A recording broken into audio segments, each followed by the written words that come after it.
لله نحمده ونستعينه ونستغفره ونعوذ بالله من شرور أنفسنا ومن سيئات أعمالنا من يهده الله فلا مضل له ومن يضلل فلا هادي له أشهد أن لا إله إلا الله وحده لا شريك له وأشهد أن محمدا عبده ورسوله يا أيها الذين آمنوا اتقوا الله حق تقاته ولا تموتن إلا وأنتم مسلمون أما بعد فإن أصدق الحديث كتاب الله وخير الهدي هدي محمد صلى الله عليه وعلى آله وسلم وشر الأمور محدثاتها وكل محدثة بدعة وكل بدعة ضلالة وكل ضلالة في النار. Ayo ikhwah, a'azakumullah. Pada hari Ahad ini kita lanjutkan lagi kajian kita dari kitab Tanbihat Latifah ala mahtawat alaihi al-aqidah al-wasitiyah. Sekarang kita masuk pasal yang ke-11 tentang Ahlus Sunnah.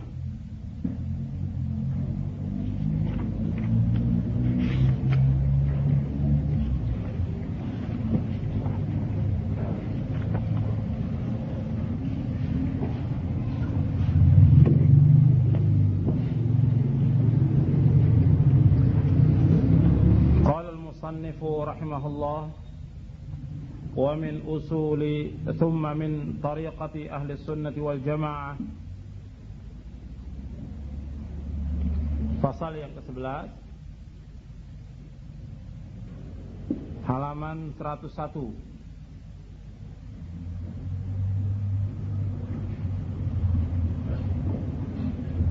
Yaitu tentang Ahlus Sunnah.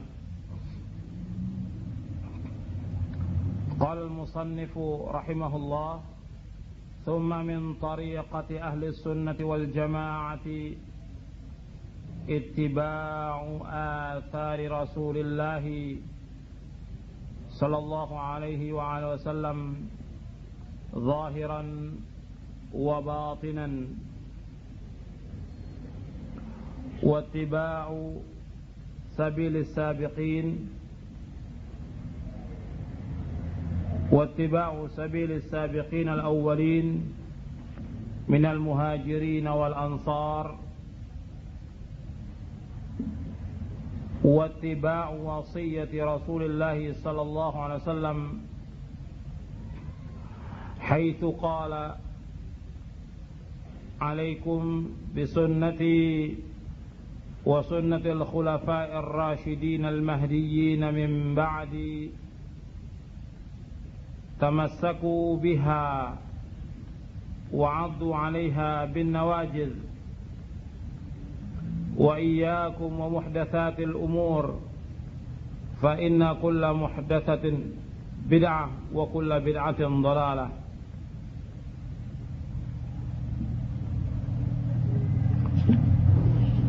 Artinya telah berkata musannif rahimahullah, Summa min tariqati ahli sunnati wal jamaah. Kemudian di antara jalan tariqah, sabil atau minhaj.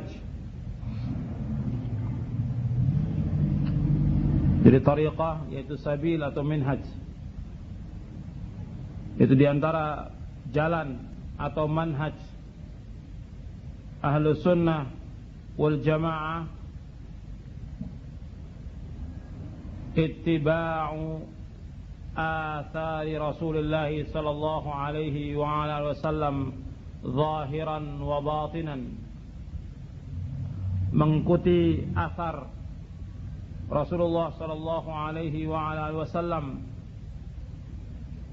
secara lahir dan batin, wa ittiba'u سبيل السابقين الأولين من المهاجرين والأنصار, dan mengikuti jalan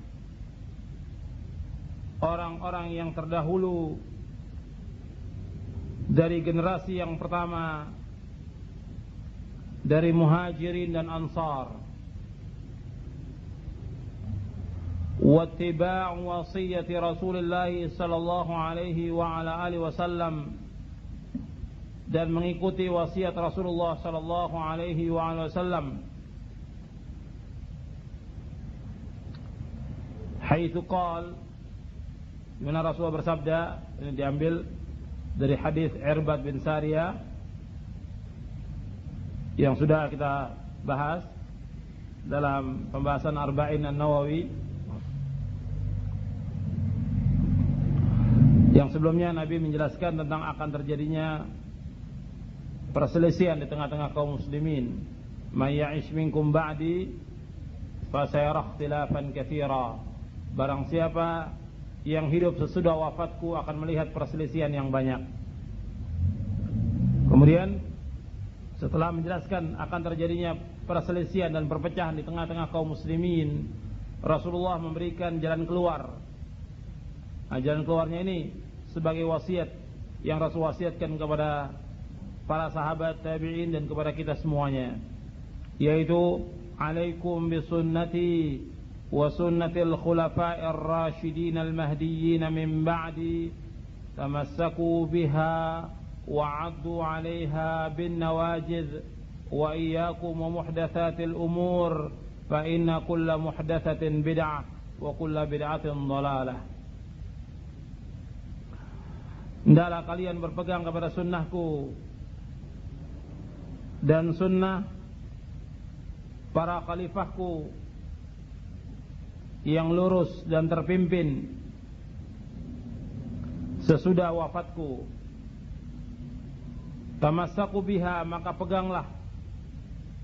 Wa'addu 'alaiha bin nawajiz, dan gigitlah dengan taring-taring kalian. Wa iyyakum wa muhdatsatil umur, dan jauhkanlah diri kalian dari setiap perkara-perkara yang baru. Fa inna kulla muhdatsatin bid'ah, karena setiap yang baru itu adalah bid'ah. Wa kulla bid'atin dhalalah, dan setiap bid'ah itu adalah sesat. Hadis ini sahih, diriwayatkan oleh Imam Ahmad, Tirmizi, Hakim, dan yang lainnya. Darimi juga meriwayatkan hadis ini. Ini banyak yang meriwayatkan hadis ini, yang seperti yang sudah kita bahas waktu kita membahas hadis Arba'in yang keberapa?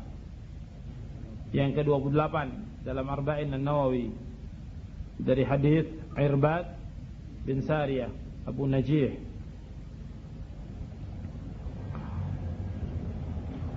Kita lanjutkan dulu, nanti saya akan jelaskan satu persatu. Wa ya'lamuna anna asdaqal kalami kalamullah wa khairal hadi hadi Muhammad sallallahu alaihi wa ala alihi wasallam, fayuqaddimuna hadiyahu ala hadi kulli ahadin, wa lihadha summu ahlal kitab was sunnah وسموا أهل الجماعة لأن الجماعة هي الاجتماع وضدها الفرقة، وإن كان لفظ الجماعة قد صار اسما لنفس القوم المجتمعين. Dan mereka mengetahui bahwa sebaik-baik perkataan adalah kalamullah, dan sebaik-baik petunjuk adalah petunjuk Nabi Muhammad sallallahu alaihi wa ala alihi wasallam. Mereka mendahulukan petunjuknya atas petunjuk setiap orang. Jadi mereka Ahlussunnah mendahulukan petunjuk Nabi SAW atas petunjuk setiap orang, atau mendahulukan petunjuk Nabi dari semua petunjuk yang ada. Walihada summu ahlal kitab was sunnah. Oleh karena itu mereka dinamakan ahlul kitab was sunnah.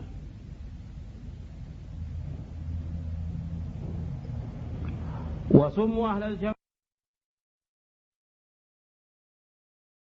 jamaah, dan mereka dinamakan ahlul jamaah li'anna al-jama'ata hiya al-ijtima', karena jamaah itu artinya berkumpul, bersatu. Wa dhidduha al-furqah, dan lawannya adalah furqah, perpecahan. Wa in kana lafzul jama'ati qad sara isman li nafsil qaumil mujtami'in, meskipun lafaz jamaah ini telah menjadi satu nama bagi kaum itu sendiri yang mereka berkumpul dan bersatu di atas jalan yang hak. Jadi jamaah ini sudah menjadi satu nama bagi kaum itu, bagi ahlu sunnah. Kenapa? Karena mereka berkumpul dan bersatu di atas jalan yang hak.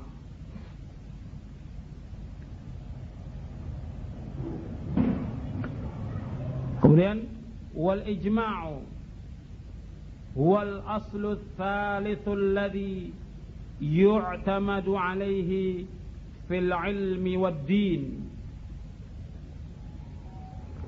wa hum yazinuna bihadhihi al-usul ats-tsalatsa. Di situ yuzayyinun, itu keliru. Yazinun, wazana yazinu, yazinun.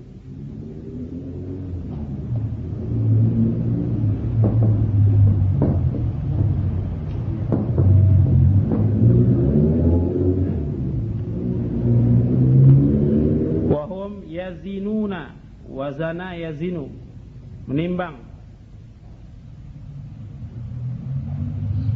وهم يزنون بهذه الأصول الثلاثة جميع ما عليه الناس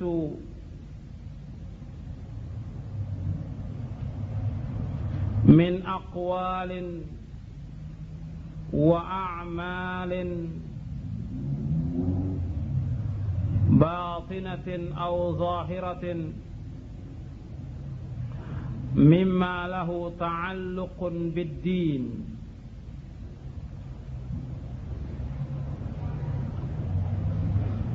Dan ijma' adalah aslu tsalits, prinsip yang ketiga atau pokok yang ketiga yang dipegang di atasnya dalam ilmu dan agama ini.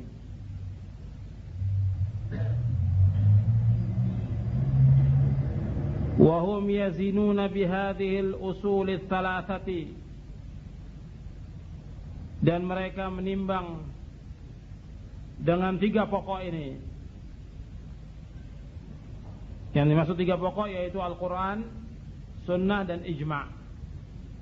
Jadi mereka menimbang dengan tiga pokok ini semua yang manusia berada di atasnya, min aqwalin wa a'malin, dari perkataan, dari perbuatan, batinatin au zahirah, yang lahir maupun yang batin, atau yang batin maupun yang lahir, mimma lahu ta'alluqun bid-din, dari apa-apa yang mempunyai keterkaitan dengan agama.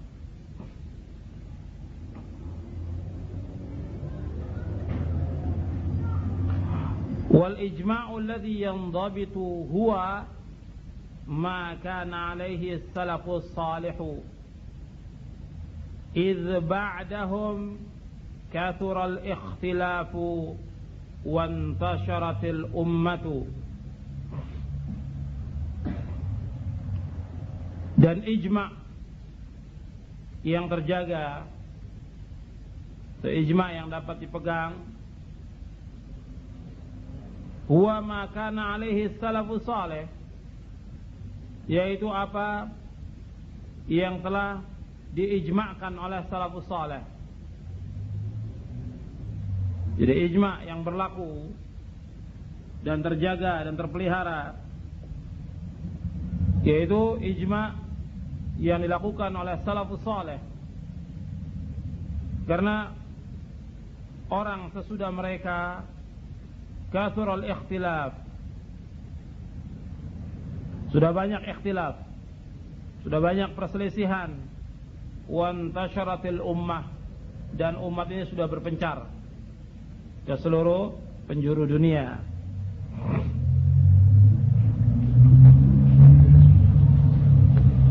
Sekarang kita bahas satu persatu. Wa min usuli thumma min tariqati ahli sunnah. Jadi di dalam pasal yang ke-11 ini, yaitu tentang sifat dari ahlu sunnah wal jamaah, dan mengapa mereka itu dinamakan ahlu sunnah wal jamaah.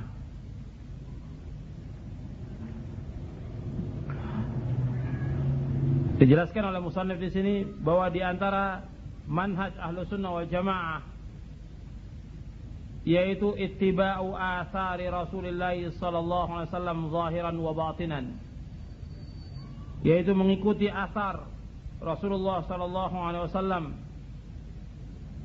zahiran wa batinan.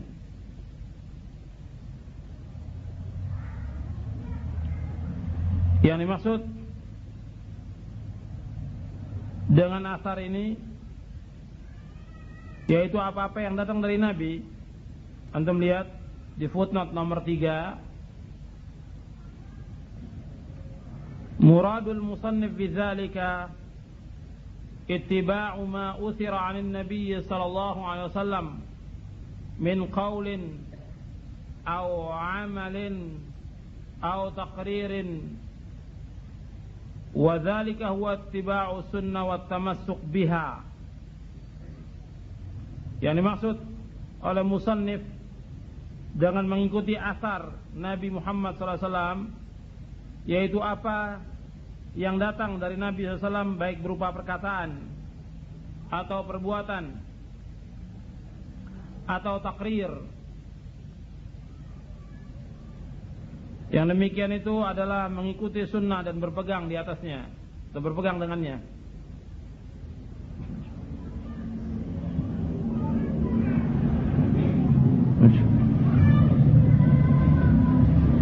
Jadi yang dikatakan ittiba'ul athar, yaitu mengikuti perkataan atau perbuatan atau takrir.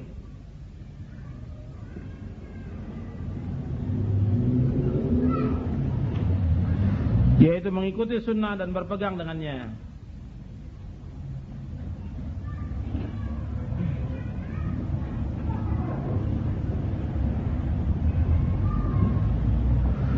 Jadi wa aujuhus sunnah salasatun. Ya, sunnah itu ada 3. Bisa bentuknya qaul, amal, dan takrir. Sekarang kita baca penjelasan footnote-nya dulu ini, ta'liq dari Syekh Abdul Aziz bin Abdullah bin Baz. Jadi qaulun wa amalun wa takrir, perkataan, perbuatan, dan takrir. Takrir adalah persetujuan Nabi terhadap perkataan atau perbuatan sahabat. Ini namanya takrir. Nabi menyetujui apa yang dilakukan oleh seorang sahabat di hadapannya.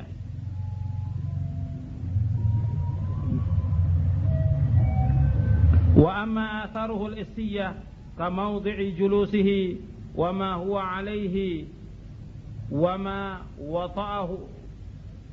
ma wata'uhu biqadamihi asy-syarifah aw istanada ilaihi aw ittaja alaihi wa nahwu dzalik fala yushra'u ittiba'uhu fi dzalik. Adapun asar hissiyah, jadi asar jejak yang sifatnya hissiyah, yang dapat dirasakan, seperti umpamanya bekas duduknya Nabi atau bekas injakannya kaki Nabi yang mulia, atau bekas bersandarnya Nabi, atau bekas berbaringnya Nabi. Dan selain itu, ya apakah itu bekas tempat duduknya, atau bekas injakannya kaki Nabi yang mulia, atau bekas tempat bersandarnya, atau bekas tempat berbaring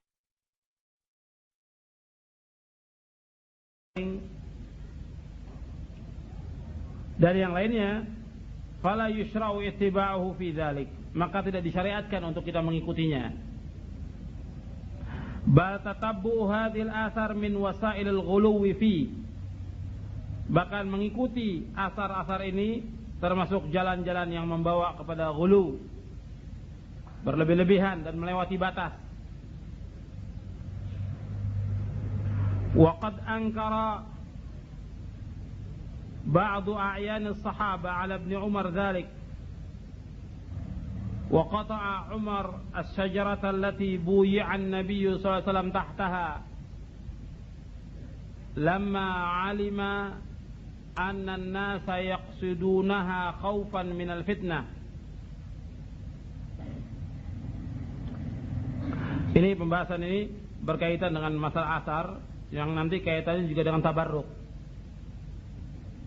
Dan ini dibahas permasalahan masalah asar ini karena ada juga orang-orang yang mengikuti asar Rasulullah SAW, yang kemudian juga mereka mengikuti asarnya kiai atau ustadz atau siapa saja yang mereka anggap itu mempunyai keberkahan tentang zatnya, sehingga dibahas masalah ini yang insya Allah nanti kita akan bahas tersendiri masalah ini khusus tentang masalah tabarruk. Kita lanjutkan dulu. Dan telah sebagian sahabat mengingkari atas perbuatan Ibnu Umar. Ibnu Umar pernah melakukan mengikuti asarnya Rasulullah, kemudian diingkari oleh sebagian sahabat. Dan Umar bin Khattab radhiyallahu an pernah menebang pohon yang Rasulullah berbaiat di bawahnya, yaitu Syajaratul Ridwan, pada waktu apa? Sulhul Hudaybiyah. Pohon ini ditebang oleh Umar, dipotong oleh Umar. Karena apa? Karena Umar tahu bahwa ada sebagian orang itu mereka menuju ke sana. Khaufan minal fitnah, karena Umar takut terhadap fitnah. Dikhawatirkan orang-orang ini akan tabarruk dengan asarnya Nabi, karena Nabi berbaiat di tempat itu. Ini bisa dilihat di dalam kitab Ighatsatul Lahfan penjelasan ini. Kemudian walamma balaghahu anna nasan yaqsiduna masjidan shalla fihi an-nabiy sallallahu alaihi wasallam fi at-tariq ankara wa qala ma ma'nahu innama ahlaka man kana qablakum mithla hadha kanu yatatabba'una athara anbiya'ihim faman adrakathu as-salatu fi syai'in min hadhihi al-masajid falyusalli wa man la falyamdi wa la yaqsidha.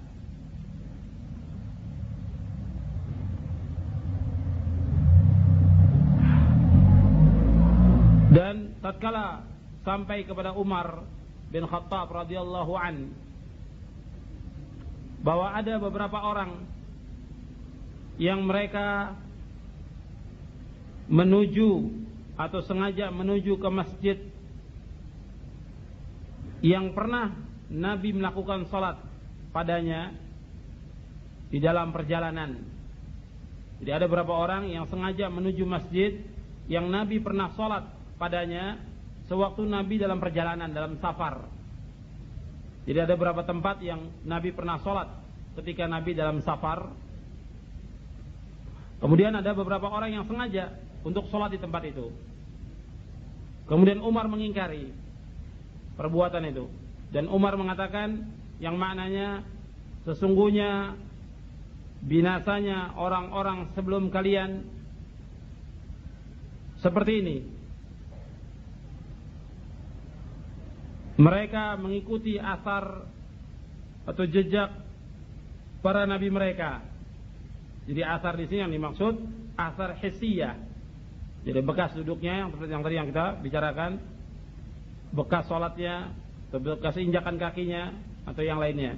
Jadi mereka mengikuti bekas asar para nabi mereka. Faman adrakas hussola fi syai'in min hadhil masajid falyusalli. Maka barang siapa yang mendapati waktu sholat dan ia ada di masjid-masjid ini falyusalli, maka hendaklah ia sholat di sini.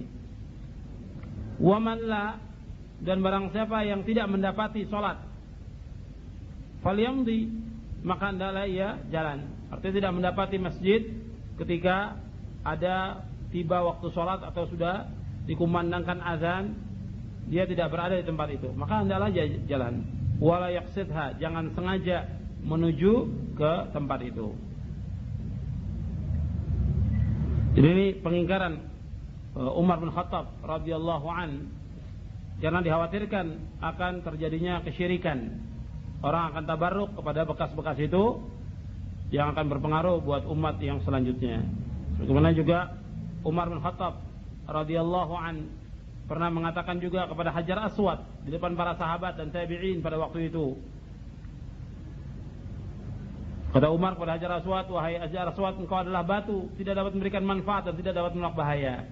Kalau seandainya aku tidak melihat Rasulullah menciummu, aku tidak akan cium. Ini untuk mengingatkan kepada para sahabat dan tabi'in yang lainnya bahwa Hajar Aswad itu karena Rasulullah melakukannya, ya kita ikut. Tapi pada hakikatnya tidak dapat memberikan manfaat dan tidak dapat menolak bahaya. Nah, karena Nabi melakukannya, ya umat disunnahkan untuk melakukan yang demikian. Dan ada keutamaan, ada fadilah dengan mencium Hajar Aswad itu. Ini mengingatkan bahwa Hajar Aswad saja Umar katakan demikian, apalagi batu-batu yang lain yang di muka bumi ini. Tidak ada manfaat apa-apa. Yang orang tabarruk dengan batu, apakah batu cincin atau yang lainnya, pada hakikatnya tidak memberikan manfaat dan mudarat sama sekali. Wa amma ma shalla fihi salawat at-tashri' fas-salatu fihi mashru'atun kama masjidihi sallallahu alaihi wa ala alihi wasallam wal Ka'bati wa masjid Quba wal mawdi' alladhi shalla fihi fi baiti Uthman kama talaba minhu dhalika liyattakhidahu musalla. Fa'ajaba sallallahu alaihi wa ala alihi wasallam ala dhalik. Adapun salat yang Nabi lakukan, salat-salat yang disyariatkan, jadi apapun salat yang biasa Nabi lakukan adalah salat yang 5 waktu, maka salat padanya itu disyariatkan. Jadi Nabi pernah melakukan salat-salat yang disyariatkan di tempat itu, maka salat di tempat itu disyariatkan. Seperti apa? Salat di masjid Nabi sallallahu alaihi wasallam. Ini keutamaannya 1000 kali salat dari masjid yang lain seluruh dunia kecuali Masjidil Haram. Atau di Ka'bah. Ya, salat di Masjidil Haram. Wa Masjid Quba, dan salat di Masjid Quba. Ada orang yang berwudu, kemudian dia pergi ke Masjid Quba, salat 2 rakaat, pahalanya seperti umrah. Dan Masjid Quba ada di Madinah. Wal mawdi' alladhi shalla fihi fi baiti Uthman, dan tempat atau musalla yang Rasulullah pernah salat di rumahnya Uthman. Sebagaimana Uthman radhiyallahu anhu meminta kepada Rasulullah untuk dijadikan musalla, maka Rasulullah memenuhi permintaan Utsman itu. Jadi salat-salat yang memang disyariatkan di tempat itu kita salat, maka kita salatnya mendapatkan ganjaran. Tapi salat yang tidak disyariatkan di tempat itu tidak boleh. Seperti umpamanya ada orang-orang yang menunaikan ibadah umrah atau haji, salat di Gua Hira atau Gua Thur, tidak ada sunnahnya sama sekali. Atau mengambil batu dari Gua Hira atau Gua Thur, tidak ada. Atau salat seperti di Masjid 7, salat di Gunung Uhud dan yang lainnya. Yang pernah Nabi, apakah itu Nabi tahannut ibadah di tempat itu, apakah Nabi berperang di tempat itu atau yang lainnya, tidak ada kesunahan untuk sholat di sana. Kecuali kalau memang sudah tiba waktu sholat dan tidak ada tempat yang lain, ya kita sholat di tempat itu. Tapi sengaja menuju ke sana tidak dibolehkan. Ini masih banyak dari jamaah haji dan umrah dari penjuru dunia yang datang ke sana. kemudian tabarruk, mencari barokah di tempat-tempat tersebut. Ini tidak boleh. Mengikuti jejak asar Nabi dengan tabarruk kepada tempat-tempat yang demikian tidak disyariatkan. Bahkan termasuk perbuatan yang bid'ah. Jadi mencari barokah dengan cara yang demikian tidak ada sunnahnya dari Rasulullah SAW. Jadi sengaja menuju sholat di sana tidak ada itu. Sunnahnya tidak ada. Seperti di Gua Hira tidak ada sunnahnya. Dan kalau seandainya orang ingin melihat saja kunjungan ke sana tidak jadi masalah. Tapi sengaja menuju ke sana untuk tabarruk, mencari barokah dan sholat di sana, itu tidak ada. Atau di Gua Tur, atau di Gunung Uhud, atau di tempat-tempat yang lainnya. Atau di Badar. Ini masih ada orang-orang yang mencari barokah di sana, dan ini tidak ada contohnya sama sekali. Bahkan ini termasuk bid'ah, dibid'ahkan oleh para ulama. Kemudian juga wahakadha at-tabarruku bi sya'rihi sallallahu alaihi wasallam wa riqihi wa 'araqihi wa ma massa jilduhu fa kulluhu la ba'sa bihi li'anna as-sunnata qad sahhat bidzalik wa qad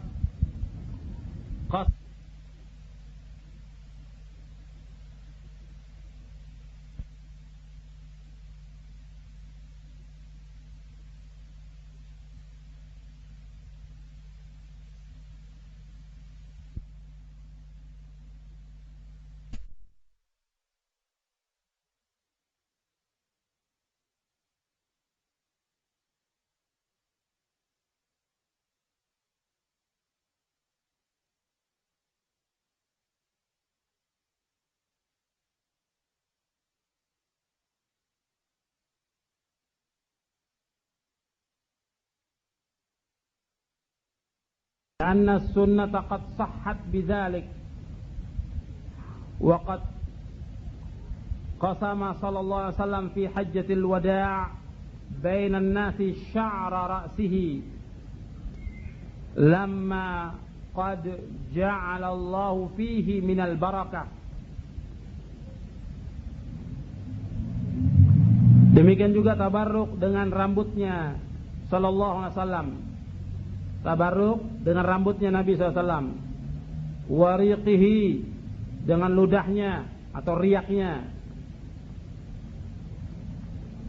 Wa ma massa jilduhu dan apa yang disentuh ke kulitnya.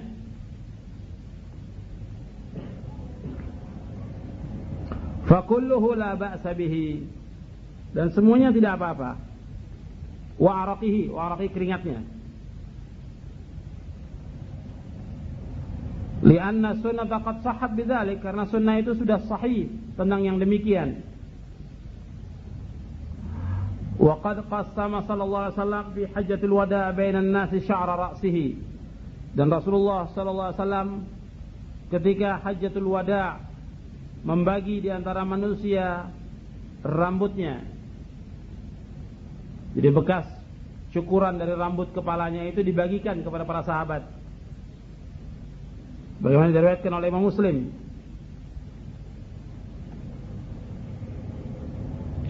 Karena Allah telah menjadikan padanya barakah. Walaysa hadza minal ghuluwil mamnu', dan ini tidak termasuk ghulu yang dilarang. Dan ini riwayatnya sahih seperti umpamanya Rasulullah membuang riak pada waktu Sulhul Hudaybiyah. Disaksikan pada waktu itu oleh sahabat sendiri dan orang kafir juga menyaksikan pada waktu itu. Ketika Nabi membuang riak, riaknya Nabi itu ditadai oleh para sahabat kemudian diusapkan ke mukanya. Dan riwayat itu sahih, diriwayatkan oleh Imam Bukhari. Karena mereka tabarruk dengan riaknya Rasulullah sallallahu alaihi wasallam dan ludahnya Rasulullah. Wa araqihi dan keringatnya Rasulullah yang pernah ditadahi oleh Ummu Sulaim.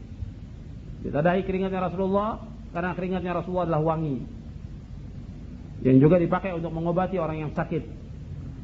Begitu juga apa yang ada pada kulitnya.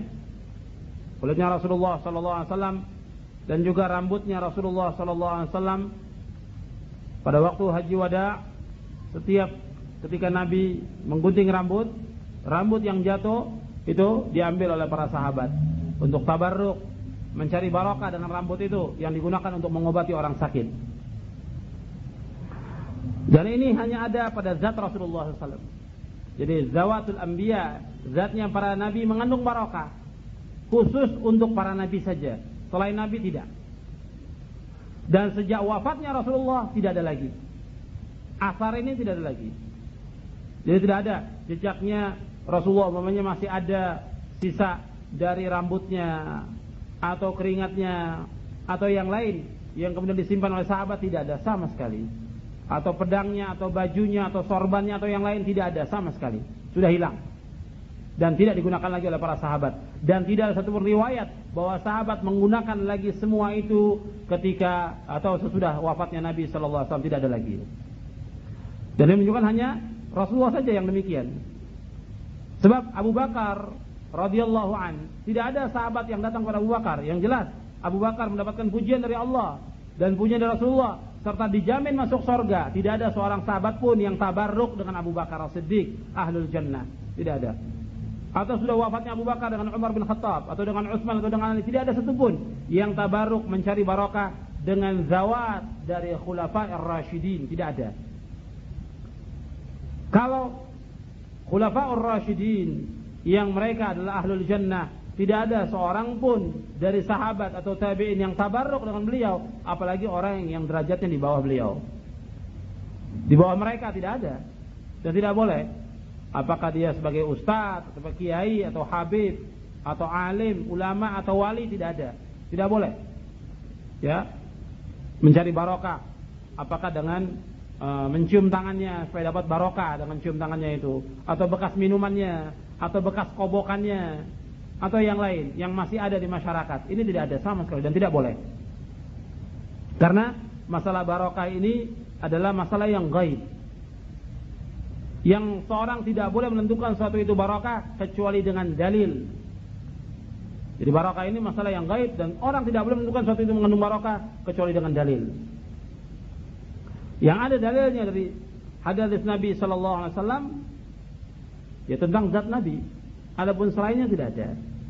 Kecuali yang disebutkan oleh nas tentang segala sesuatu yang mengandung barokah, seperti masalah amal. Setiap amal saleh mubarak.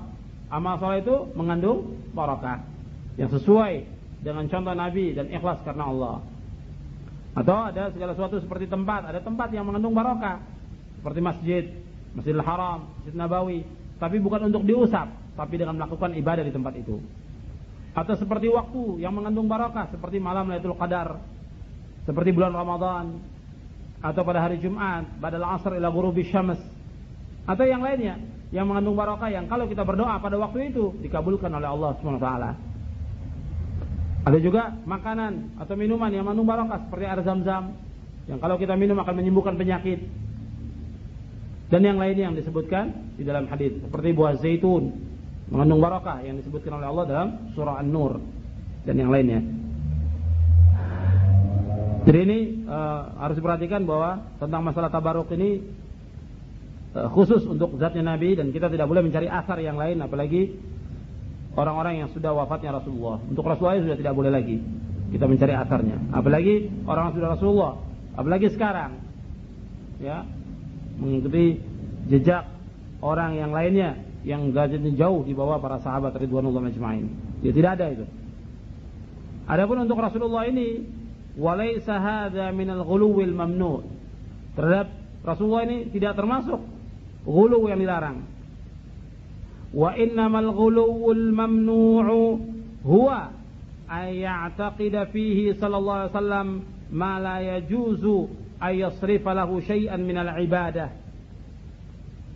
Adapun ghuluw yang dilarang yaitu orang mempunyai i'tiqad padanya pada Nabi sallallahu alaihi wasallam apa-apa yang tidak boleh, atau memalingkan sesuatu dari ibadah kepadanya. Memalingkan sesuatu dari ibadah kepadanya kepada Nabi. Umpamanya berdoa kepada Rasulullah, meminta kepada Rasulullah. Ini jelas mamnu dan ini ghulu yang seperti ini. Wa amma tabarruku bi ghairihi sallallahu alaihi wasallam fas-sahihu man'uhu. Adapun tabarruk kepada selain Nabi sallallahu alaihi wasallam yang benar adalah dilarang. Karena dua sebab.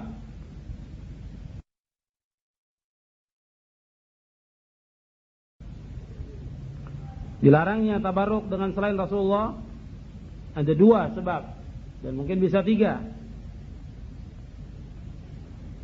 Yang pertama, ahaduhuma anna ghairahu la yuqasu bihi lima ja'ala Allah fihi minal khairi wal barakati bi khilafi ghairihi fala yatahaqqaqu fihi dzalik.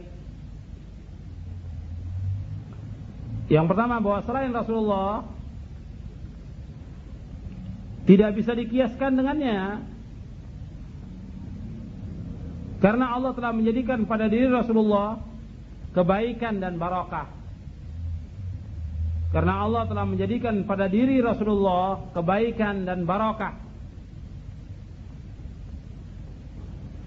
Bi khilafi ghairihi fala yatahaqqaqu fihi dzalik, dan berbeda dengan yang lainnya dan tidak terwujud padanya yang demikian itu.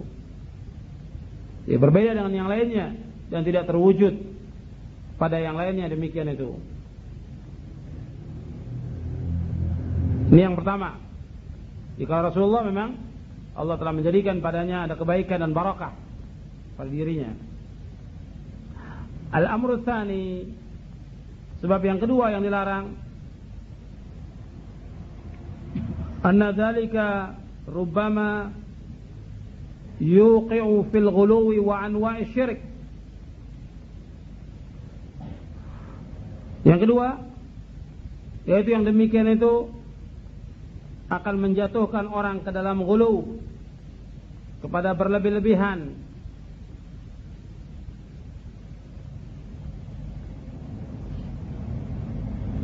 dan ke macam-macam syirik. Jadi perbuatan tabarruk kepada selain Rasulullah itu akan membawa kepada ghulu, berlebih-lebihan, dan akan menjatuhkan manusia ke dalam kesyirikan. Fawajaba saddu dzara'i bil man'i min dzalik wa innama jaza fi haqqin nabiy sallallahu alaihi wasallam limaji'in nas bihi. Maka wajib kita menutup jalan yang menuju ke sana. Jadi wajib kita menutup jalan saddu dzara'i, jalan yang menuju ke sana. Bil man'i min dzalik, dengan melarang perbuatan itu.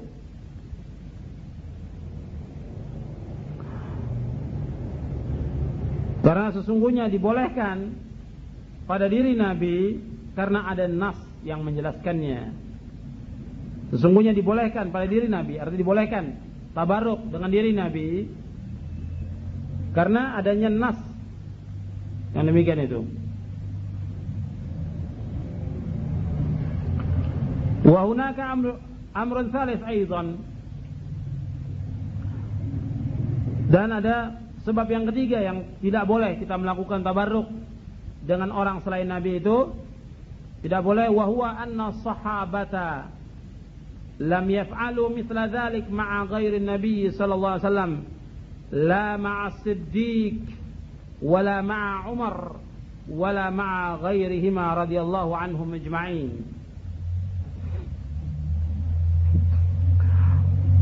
Yang ketiga, bahwasanya para sahabat ridwanullahi alaihim ajma'in, mereka tidak melakukan yang demikian kepada selain Nabi. Jadi para sahabat ridwanullahi alaihim ajma'in tidak melakukan yang demikian kepada selain Nabi. Tidak kepada sahabat Abu Bakar As-Siddiq, tidak pula kepada Umar, dan tidak pula kepada selain keduanya. Mudah-mudahan Allah meridai kepada mereka semuanya. Jadi tidak ada seorang sahabat pun yang tabarruk kepada selain Nabi. Tidak kepada Abu Bakar As-Siddiq radhiyallahu an, tidak kepada Umar bin Khattab radhiyallahu an, dan tidak pula kepada selain keduanya. walau kana dzalika sa'ighan aw qurbatan lasabaquna ilaihi wa lam yujmi'u ala tarkihi. Kalau seandainya perbuatan itu boleh, artinya perbuatan tabarruk dengan perbuatan tabarruk kepada selain Nabi itu boleh, atau itu qurbah, artinya itu qurbah untuk mendekatkan diri kepada Allah, perbuatan taat. Qurbah ini ta'ah. La sabaquna ilai, mereka sudah mendahului kita. Walam yujmi'u ala tarkihi, dan mereka tidak sepakat untuk meninggalkannya. Jadi kalau seandainya perbuatan tabarruk kepada selain Nabi itu boleh atau merupakan perbuatan taat, mereka sudah lebih dahulu melakukannya daripada kita, dan mereka tidak ijma sepakat untuk meninggalkannya. Falamma tarakuhu ulima annal haqqa tarku dzalik wa adamu ilhaqi ghairin nabiy sallallahu alaihi wasallam bihi fi dzalik. Tatkala mereka meninggalkannya, artinya mereka tidak melakukan tabarruk kepada selain Nabi. Ya, sahabat tidak melakukan tabarruk kepada sahabat Abu Bakar, Umar, Utsman, Ali. Tidak ada seorang pun yang tabarruk dengan mereka. Nah, tatkala mereka meninggalkan itu, tidak melakukan tabarruk, ulima, diketahui bahwasanya yang benar, yang hak meninggalkan perbuatan itu. Dan tidak boleh disamakan selain Nabi kepada Nabi sallallahu alaihi wasallam. Artinya tidak boleh seseorang itu dikaitkan kepada Nabi dengan mengatakan orang itu juga mempunyai barokah. Tidak ada sama sekali. Ya, tidak boleh ada seorang pun yang digabungkan kepada Nabi dalam masalah tabarruk ini. Jadi hanya zat Nabi saja yang mengandung barokah. Dan setelah beliau wafat sudah tidak ada lagi. Sudah beliau wafat tidak ada lagi asarnya itu, dan tidak boleh lagi orang datang ke kuburnya dengan mengatakan bahwasanya tanah kuburnya itu mengandung barokah. Tidak juga, tidak boleh. Ya, setelah wafatnya Rasulullah tidak ada lagi tabarruk kepada manusia. Ini selesai penjelasan Syekh Abdul Aziz bin Abdullah bin Baz tentang masalah asar Rasulullah, tentang masalah tabarruk. Yang insyaallah nanti ada pembahasan tersendiri tentang masalah tabarruk ini. Karena kenyataan yang ada masih banyak orang-orang yang melakukan tabarruk ini. Di beberapa tempat, bahkan di tempat-tempat keramat pun mereka menganggap bahwa tempat itu mengandung barokah dan yang lainnya. Dan kiai-kiai atau ustadz atau habib itu diam terhadap perbuatan itu. Dianggap bahwa itu benar. Makanya perlu dibahas masalah itu supaya orang paham bahwa yang demikian itu tidak benar. Nanti akan dijelaskan tentang tabarruk yang masyru' dan tabarruk yang mamnu'. Jadi ada tabarruk yang dibenarkan menurut syariat, ada tabarruk yang dilarang menurut syariat. Sekarang kita lanjutkan penjelasan musannif. Jadi manhaj Ahlussunnah wal Jamaah mengikuti asar Rasulullah zahiran wa batinan.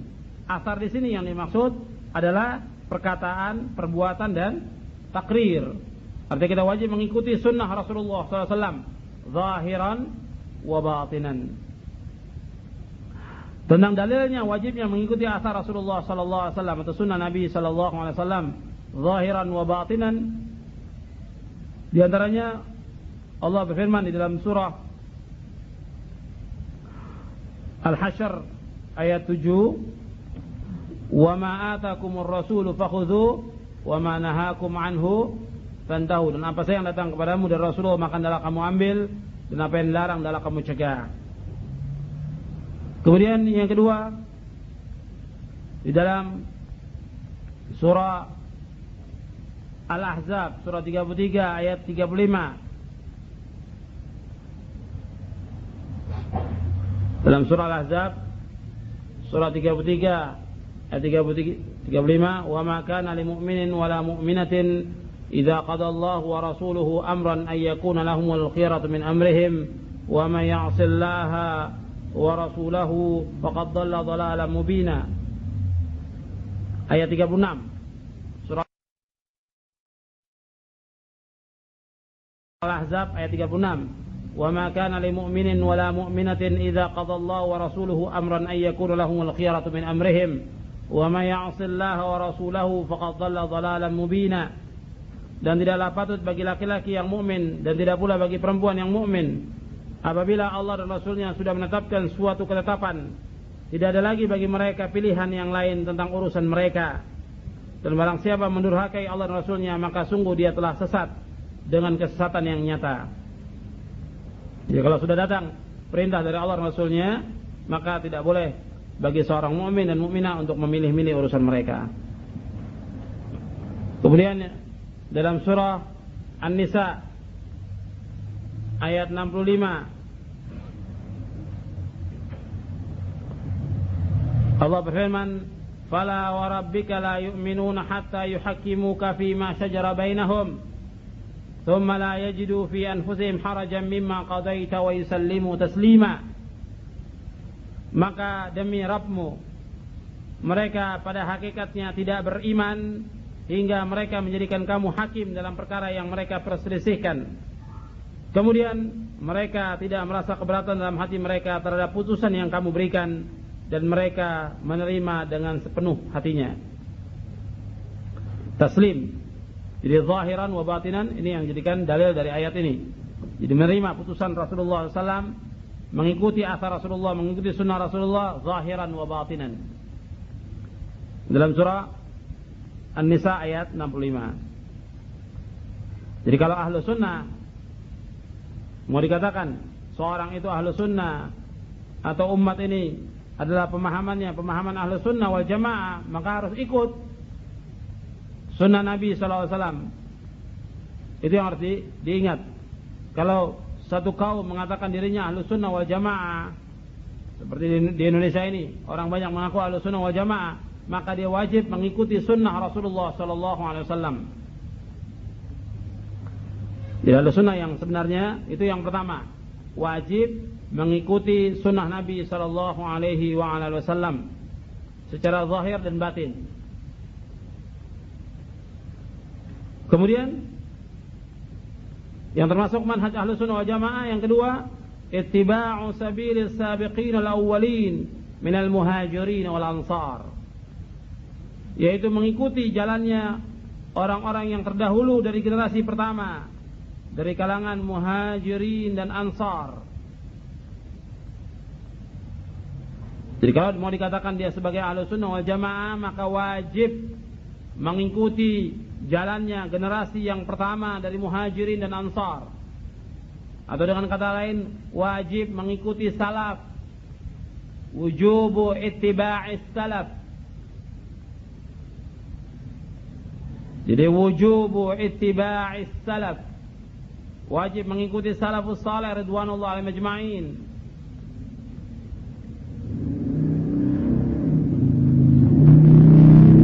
Dan dasarnya antum bisa lihat tentang wajibnya mengikuti salafus salih ridwanullah alaihim ajma'in dalam surah At-Taubah ayat 100. Was-sabiquna al-awwalun minal muhajirin wal ansar walladzina ittaba'uuhum bi ihsanin radhiyallahu anhum wa radu an wa 'adda lahum jannatin tajri tahtaha al-anharu khalidina fiha abada dzalikal fawzul 'adzim. Orang-orang yang terdahulu lagi yang pertama masuk Islam di antara orang-orang muhajirin dan ansar, dan orang-orang yang mengikuti mereka dengan baik, maka Allah redha kepada mereka dan mereka pun redha kepada Allah. Dan Allah menyediakan bagi mereka surga-surga yang mengalir sungai-sungai di dalamnya. Mereka kekal di dalamnya selama-lamanya. Itulah kemenangan yang besar.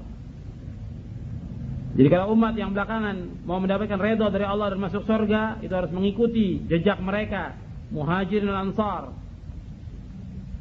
Walladzina taba'uuhum bi ihsan, orang-orang yang mengikuti mereka dengan kebaikan. Jadi wajib mengikuti salafus salih ridwanullah ajma'in. Yang kedua ayatnya tentang wajib mengikuti salaf dalam surah An-Nisa ayat 115. Allah berfirman, "Wa may yushaqiqir rasula min ba'di ma tabayyana lahul huda wa yattabi' ghayra sabilil mu'minin nuwallihi ma tawalla wa nuslihi jahannam wa sa'at masira." Dan barang siapa yang menentang Rasul sesudah jelas kebenaran baginya dan mengikuti jalan yang bukan jalan orang yang beriman, bukan jalan yang kaum mukminin, kami biarkan ia leluasa terhadap kesesatan yang telah dikuasainya itu, dan kami masukkan ia ke dalam jahannam, dan jahannam itu sejelek-jelek tempat kembali. Jadi orang-orang yang menentang Rasul kemudian dia mengikuti jalan selain jalan kaum mukminin, maka Allah biarkan dia sesat, dan setelah itu Allah masukkan dia ke neraka jahannam. Ini yang kedua, tentang wajibnya mengikuti salafus saleh ridwanullah ajma'in. Jadi as-sabiqin al-awwalin, muhajirin wal ansar. Tentang as-sabiqin al-awwalin memang ada perbedaan di kalangan ulama. Siapa yang dimaksud dengan as-sabiqin al-awwalin? Banyak pendapat, tapi sebagian ulama merajih pendapat bahwa orang-orang yang masuk Islam sebelum sulhul Hudaybiyah. Tapi ada yang mengatakan seluruhnya dari para sahabat ridwanullah ajma'in, dari generasi yang pertama muhajirin dan ansar.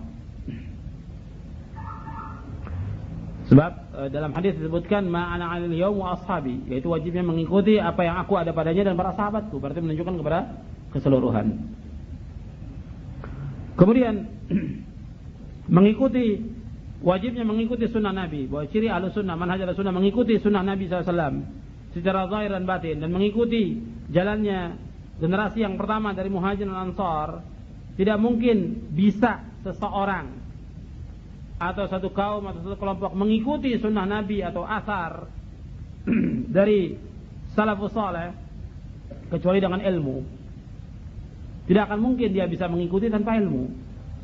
Maka kalau dia ingin mengikuti sunnah Nabi, dia ingin melaksanakan sunnah Nabi, maka dia wajib talabul ilmi syar'i. Wajib. Makanya dikatakan oleh Syekh Utsaimin, la tiba'a illa bi'ilmin.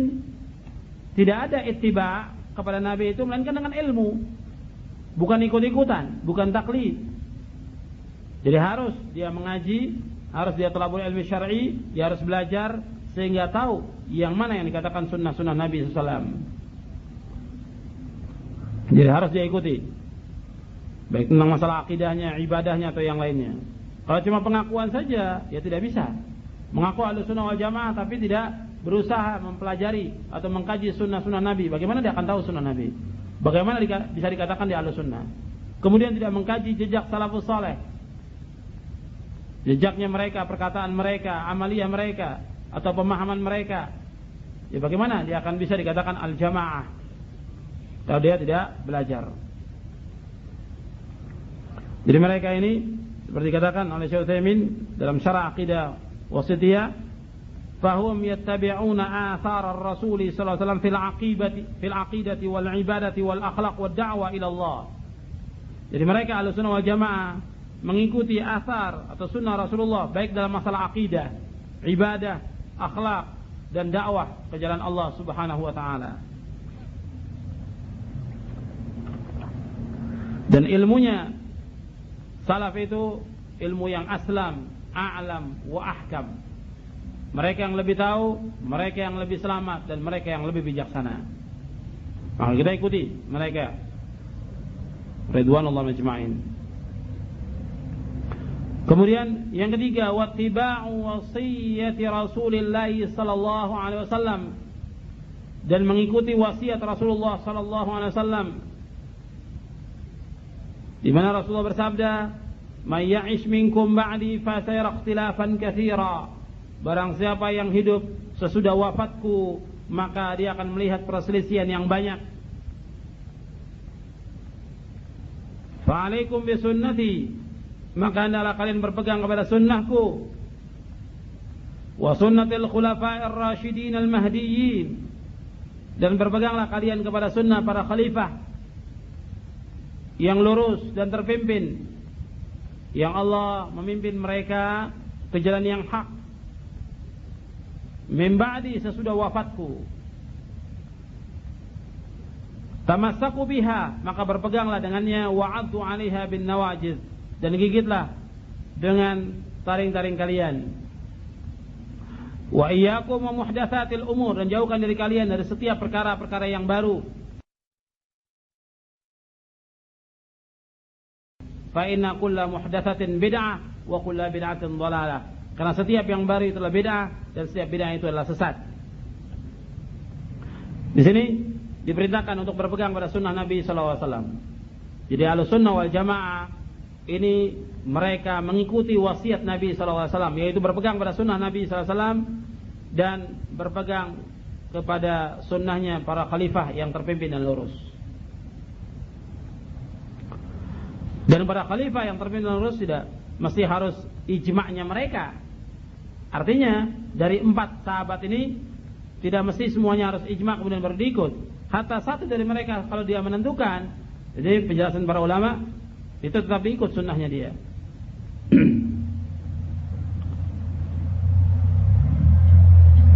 Tapi yang banyak disebutkan nanti tentang masalah ijma' as-sahabah. Tapi tentang khulafa'ur rasyidin ada ketentuan tersendiri yang diperintahkan kita untuk mengikuti jejaknya atau sunnahnya khulafa'ur rasyidin, yang pada hakikatnya sunnahnya mereka adalah mengikuti sunnah Nabi sallallahu alaihi wa ala alihi wasallam. Kemudian ar-rasyid di sini kalau disebutkan rasyidin, yaitu orang yang tahu yang hak dan mengikuti yang hak. Ini rasyidin. Nanti ada lagi dhalin. Kalau dhalin itu orang yang tidak mengetahui yang hak sama sekali. Ada lagi nanti gawin. Gawin yaitu orang yang tahu yang hak tetapi dia tidak mau mengikutinya. Jadi ada rasyid, ada gawi, ada dhal. Kalau rasyid dia mengetahui yang hak dan mengikuti yang hak. Kalau gawi, dhal yaitu orang yang tahu, orang yang tidak tahu sama sekali. Kalau gawi orang yang tahu tetapi dia tidak mengikutinya. Ini penjelasan Ibn Rajab Al-Hambali dalam Jami' al-Ulum wal Hikam.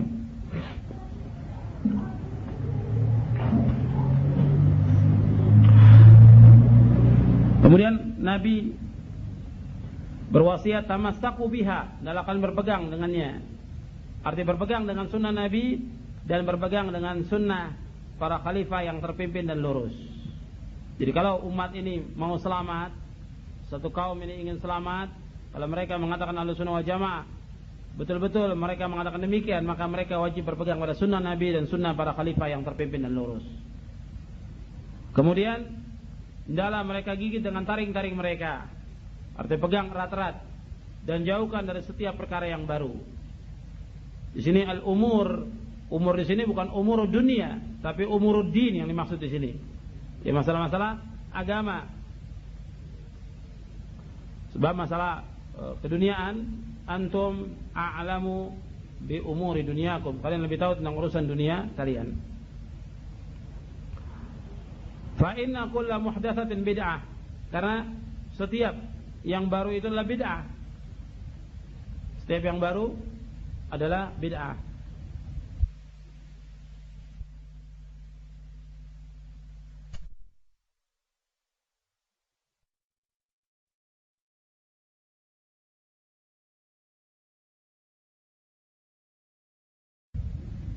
Kemudian hendaklah mereka gigit dengan taring-taring mereka, artinya pegang erat-erat, dan jauhkan dari setiap perkara yang baru. Di sini al-umur, umur di sini bukan umur dunia, tapi umur din yang dimaksud di sini. Ya masalah-masalah agama. Sebab masalah keduniaan, antum a'lamu bi umuri dunyakum, kalian lebih tahu tentang urusan dunia kalian. Fa inna kulla muhdatsatin bid'ah, karena setiap yang baru itu adalah bid'ah. Setiap yang baru adalah bid'ah. Wa kulla bid'atin dhalalah, dan setiap bid'ah itu adalah sesat. Dan yang mengatakan setiap bid'ah itu adalah sesat adalah Nabi sendiri.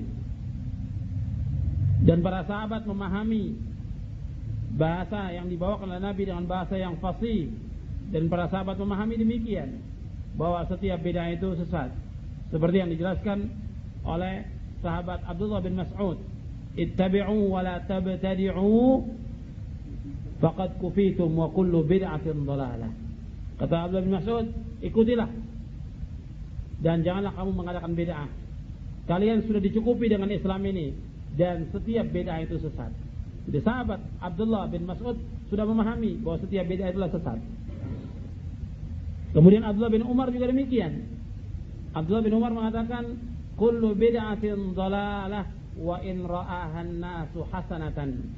Setiap bid'ah itu adalah sesat meskipun manusia memandang baik, memandang bagus. Jadi para sahabat memahami bahwa bid'ah itu semuanya adalah sesat. Tidak ada yang hasanah. Jadi bid'ah itu tidak ada yang hasanah.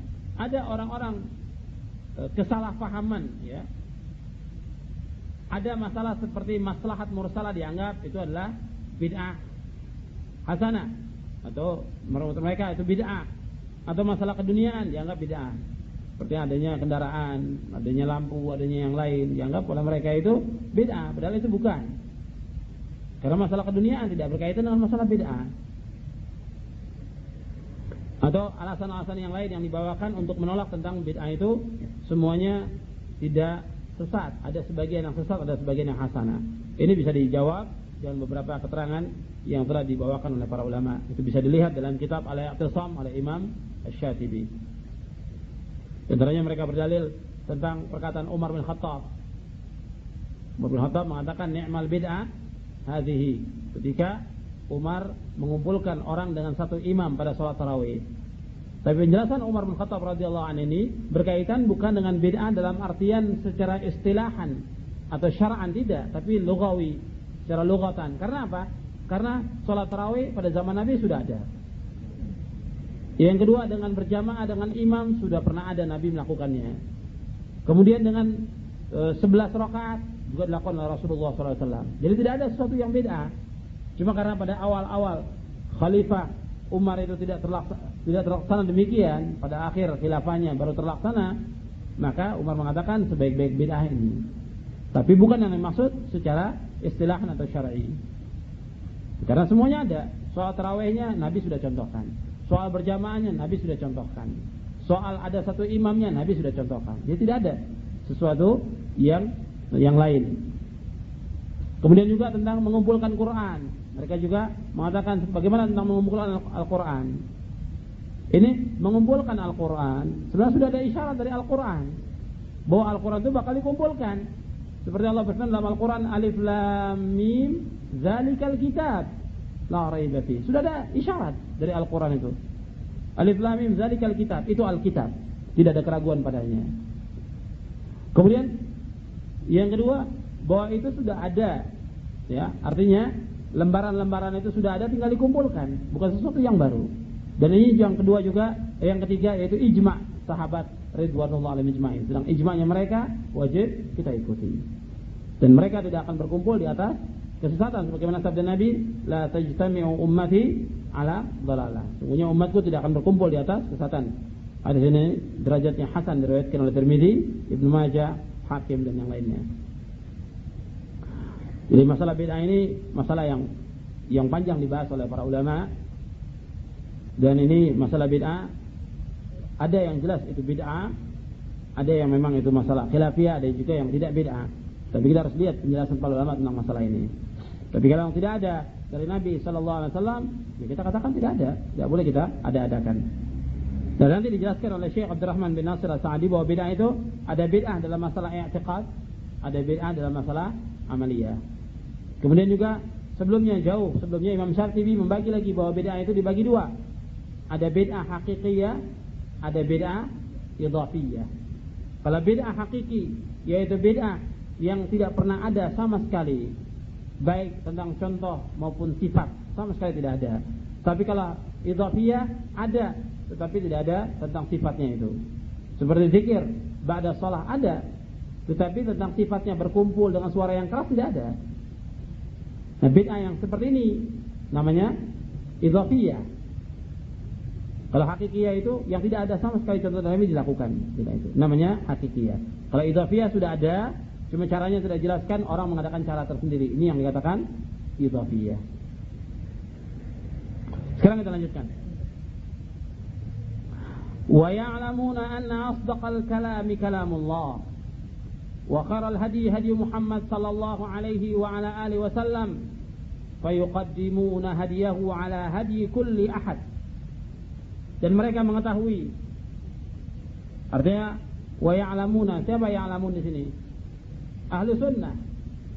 Ahlu sunnah wal jamaah mengakui bahwasanya sebaik-baik perkataan, sebenar-benar perkataan adalah perkataan Allah. Jadi perkataan yang paling benar, atau perkataan yang benar adalah perkataan Allah SWT. Di asdaq di sini perkataan yang paling benar dari semua perkataan yang ada. Bagaimana Allah berfirman dalam Al-Quran, wa man asdaqu minallahi qila wa man asdaqu minallahi haditha. Dalam surah An-Nisa, kita melihat dalam 2 ayat di surah An-Nisa itu, wa man asdaqu minallahi qila, dan siapakah yang paling benar perkataannya dari perkataan Allah, dan tidak ada yang paling benar perkataannya melainkan hanya Allah SWT. Wa man asdaqu minallahi haditha, dan wa man asdaqu minallahi qila, dalam dua-duanya dalam surah An-Nisa. Jadi mereka mengetahui bahwa sebaik-baik perkataan, sebenar-benar perkataan adalah perkataan Allah Subhanahu wa taala. Jadi perkataan yang paling benar adalah perkataan Allah SWT. Maka ini yang wajib kita benarkan. Apa yang datang dari Al-Quran itu wajib kita benarkan. Adapun selain itu kita masih pertimbangkan kalau dari manusia, kecuali Rasulullah SAW. Kemudian sering orang mengucapkan bahwa Allah itu maha benar, sadaqallah. Sadaqallah ini kita ucapkan kalau memang ada yang mendustakan. Tapi kalau itu dibawa sesudah membaca Al-Quran, para ulama menjelaskan tidak ada contoh dari Rasulullah dan tidak ada contoh juga dari para sahabat membaca sadaqallah atau sadaqallah al-azim sesudah selesai kita membaca Al-Quran. Karena semua mengakui, baik muslimin maupun kafirin, mereka mengakui tentang benarnya perkataan Allah. Hatta di zaman Rasulullah mengakui bahwa apa yang difirmankan Allah itu benar. Maka asdaqul kalam kalamullah. Kita katakan sadaqallah kalau ada orang yang mendustakan perkataan Allah itu.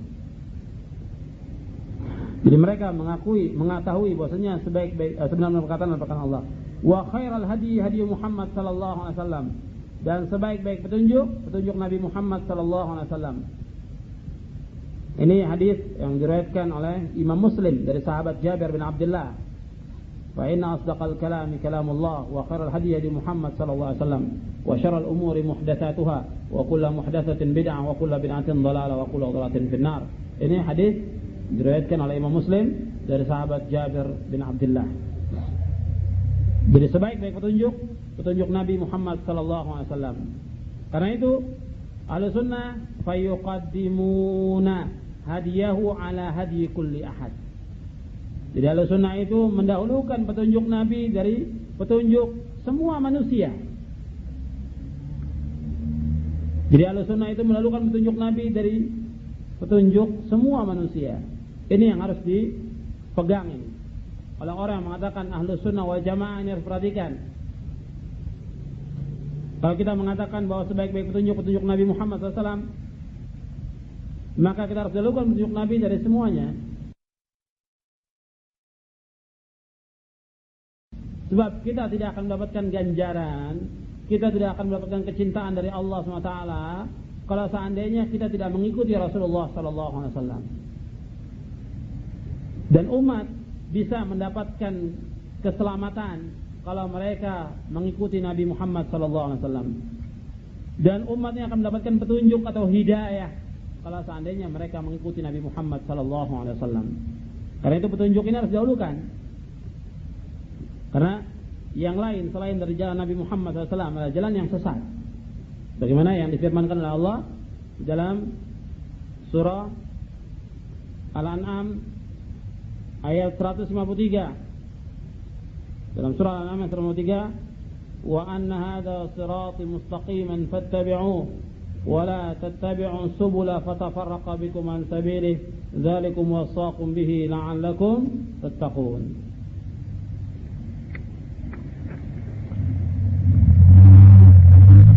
Demikianlah wa anna hadza siratal mustaqiman, inilah jalanku yang lurus, maka ikutilah jalanku yang lurus ini. Dan jangan kamu ikuti jalan-jalan yang lain, niscaya jalan itu akan menyesatkan kalian dari jalan Allah.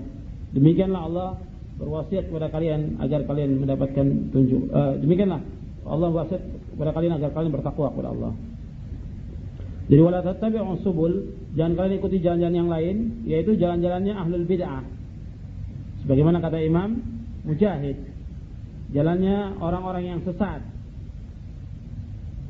ahlul dhalalah wasyubuhat. Jadi jangan ikuti jalan mereka. Karena apa? Jalan mereka itu akan memecah belah dari jalan Allah. Demikianlah Allah wasiatkan kepada kalian agar kalian bertakwa kepada Allah. Kemudian juga dalam Al-Quran Allah berfirman, dalam surah Ali Imran ayat 31 Allah berfirman, qul in kuntum tuhibbunallaha fattabi'uni yuhibbukumullah wa yaghfir lakum dzunubakum wallahu ghafurur rahim. Katakanlah, seandainya kamu cinta kepada Allah, ikuti aku, niscaya Allah akan cinta kepadamu, dan Allah akan mengampuni dosa-dosa kamu, dan Allah itu Maha Pengampun lagi Maha Penyayang.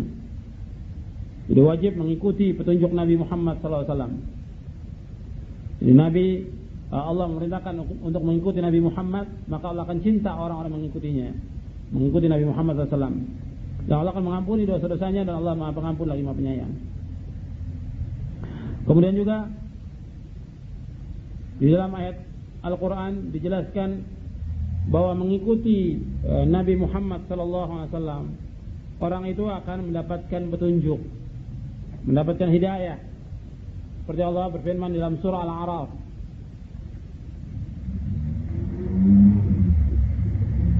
ayat 158, Allah berfirman, wattabi'uhu la'allakum tahtadun. Dalam surah Al-A'raf ayat 158,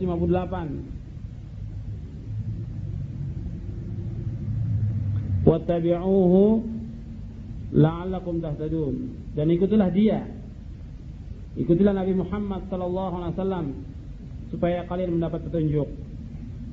Kemudian juga dalam surah An-Nur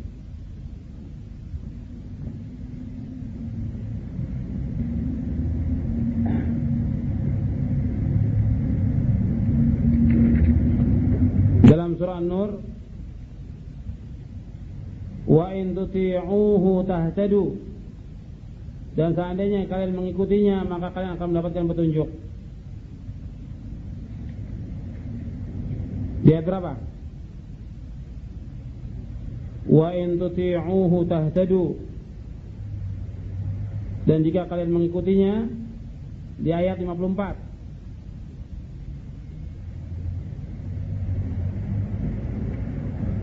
Allah berfirman, qul ati'u Allah wa ati'u Rasul, fa in tawallaw fa innama 'alaihi ma hummila wa 'alaikum ma hummiltum wa in tuti'uhu tahtadu wa ma 'alal rasul illa al-balaghul mubin. Katakanlah, taatlah kalian kepada Allah dan taatlah kepada Rasul, dan jika kalian berpaling maka sungguhnya kewajiban Rasul adalah apa yang dibebankan kepadanya, dan kewajiban kalian adalah semata-mata apa yang dibebankan kepada kalian, dan jika kalian taat kepadanya niscaya kalian mendapat petunjuk. Kalau kalian taat kepadanya, kepada Nabi Muhammad SAW, kalian akan mendapat petunjuk, dan tidak ada kewajiban Rasul itu melainkan menyampaikan amanat Allah dengan terang. Ini ayat-ayat yang menunjukkan kalau kita ingin mendapatkan hidayah, maka ikuti petunjuk Nabi Muhammad SAW. Ini penjelasan ini penting karena banyaknya orang yang mengikuti imam-imam madhab, atau tokoh-tokoh, atau kiai-kiai, atau yang lainnya, sehingga petunjuk Nabi itu sudah hilang. Yang ada petunjuk kiai, petunjuknya ustadz, petunjuknya orang alim, atau yang lainnya. Yang kita wajib ikuti petunjuk Nabi, bukan petunjuk yang lain yang ada di muka bumi. Makanya di sini dikatakan fayuqaddimuna hadiyahu ala hadiyi kulli ahad. Mereka mendahulukan petunjuk Nabi atas semua petunjuk manusia yang ada di muka bumi ini. Karena terjadinya bid'ah-bid'ah yang ada ini karena manusia mengikuti petunjuk orang-orang, pendapatnya orang, pemikirannya orang, atau yang lainnya yang kemudian diikuti.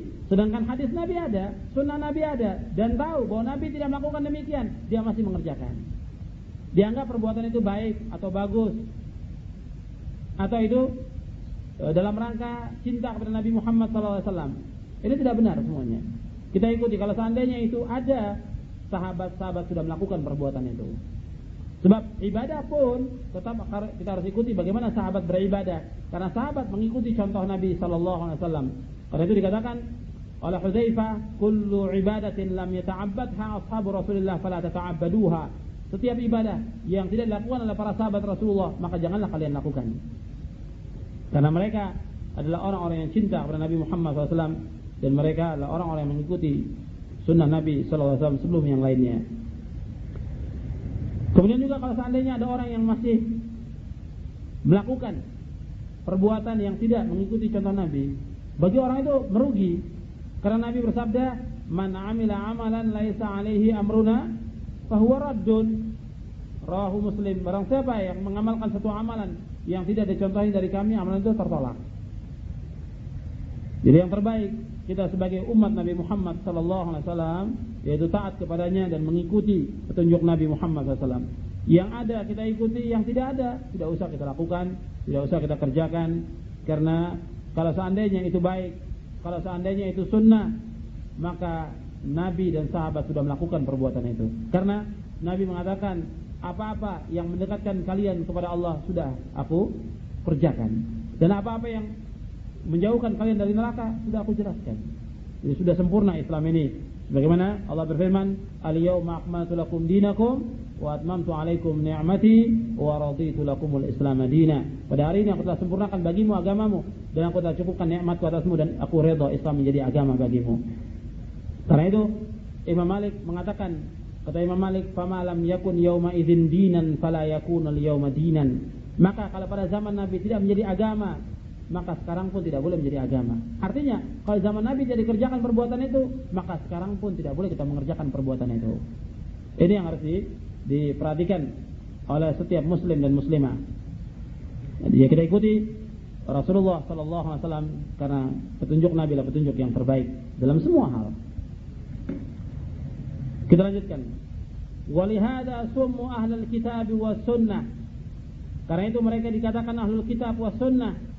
Wasummu ahlul jamaah, dan mereka juga dinamakan ahlul jamaah. Jadi mereka dinamakan ahlus sunnah wal jamaah li'annal jama'ata hiyal ijtima'. Karena sesungguhnya jamaah itu artinya berkumpul. Wa dhidduhal furqah, dan lawannya adalah furqah.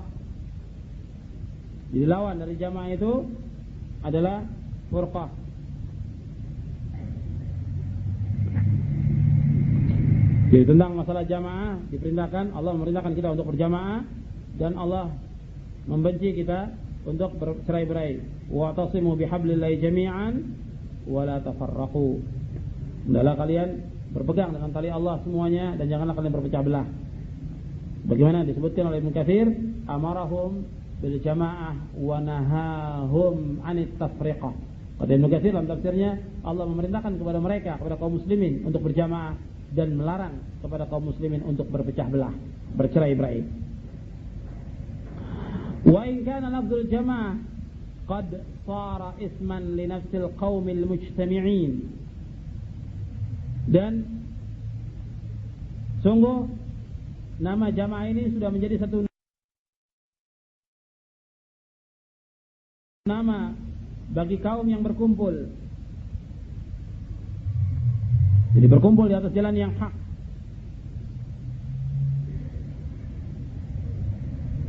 Jadi mereka dikatakan ahlus sunnah wal jamaah karena mereka mengikuti sunnah Nabi dan mengikuti jejak sahabat.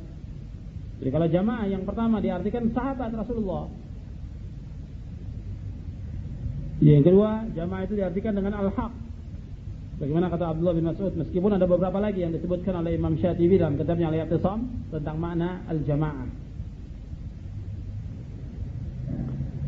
Sekarang kita lanjutkan. Wal ijma'u huwal aslu tsalits. Dan ijma' ini yaitu pokok yang ketiga, prinsip yang ketiga yang dipegang dalam masalah ilmu dan agama ini.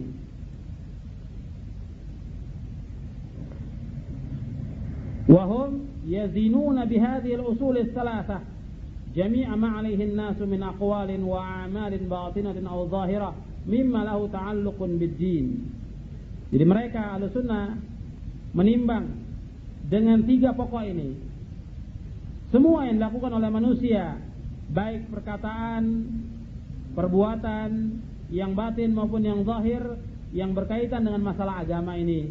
Jadi mereka menimbang, ada tidak dasarnya dari Al-Quran, atau tidak dasarnya dari as-sunnah Nabi yang sahih, ada tidak dasarnya dari ijma' sahabat. Jadi kalau mereka mengaku sebagai kaum muslimin atau muslimat, kalau mereka mengaku sebagai ahlu sunnah wal jamaah, maka mereka harus menimbang semua yang dilakukan oleh manusia, baik perkataan maupun perbuatan, dengan 3 pokok ini, yaitu dengan Al-Quran, kemudian dengan sunnah, kemudian dengan ijma'. Tapi yang perlu diingat bahwa ijma' di sini adalah ijma' salafus saleh. Dan ini berkaitan dengan masalah agama. Adapun dalam masalah-masalah keduniaan itu tidak ada dalam masalah berkaitan dengan masalah ijma' ini. Ya, sebab masalah keduniaan manusia ini lebih tahu mau mengembangkan usahanya atau yang lain, dan tetap masih ada batas-batas dari agama. Tidak boleh dia melakukan perbuatan yang haram atau yang lainnya, itu nanti ada batas-batasan yang disebutkan dalam syariat. Kemudian dijelaskan di sini, wal ijma'u alladhi yandabitu huwa ma kana alaihi salafus salih. Ijma' yang terpelihara, ijma' yang terjaga, ijma' yang kita pegang ini yaitu ijma' salafus salih. Karena apa? Orang sesudah mereka itu sudah terjadi ikhtilaf dan sudah tersebar umat ini di pelosok-pelosok negeri. Ya, tidak ada lagi kalau orang ada mengatakan ijma' sesudah masanya sahabat, ini tidak benar. Maka dikatakan oleh Imam Ahmad bin Hanbal rahimahullah, man idda'al ijma'a fahuwa kadzib wa ma yadrihi la'allahum ikhtalafu. Kata Imam Ahmad dalam kitabnya Masail Imam Ahmad yang ditulis oleh anaknya dan ditulis juga oleh Ummu Hani dan yang lainnya, ditulis oleh anaknya Abdullah bin Ahmad, dan juga dijelaskan oleh Ibnu Qayyim. Imam Ahmad mengatakan, man idda'al ijma' fahuwa kadzib. Barang siapa yang mendakwahkan adanya ijma', maka dia dusta, karena dia tidak tahu, barangkali mereka itu ikhtilaf. Jadi ijma' yang diakui, yang wajib kita ikuti adalah ijma' sahabat. Sekarang kita lanjutkan penjelasan Syekh Abdurrahman bin Nasir As-Sa'di. Lamma dzakara tariqata ahli sunnati fi masail al-usul al-mu'ayyanati, dzakara tariqahum al-kulli fi akhdhi dinihim usulihi wa furu'ihi, wa annahum salaku fi dzalika as-siratal mustaqima والعصمة النافعة للكتاب والسنة، واتبعوا أعظم الناس معرفة وعلما واتباعا للكتاب والسنة، وهم الصحابة رضي الله عنهم عموما والخلفاء الراشدون خصوصا، فسلكوا إلى الله ذلك الطريق مستصحبين هذه الأصول الجليلة، وما جاءهم مما قاله الناس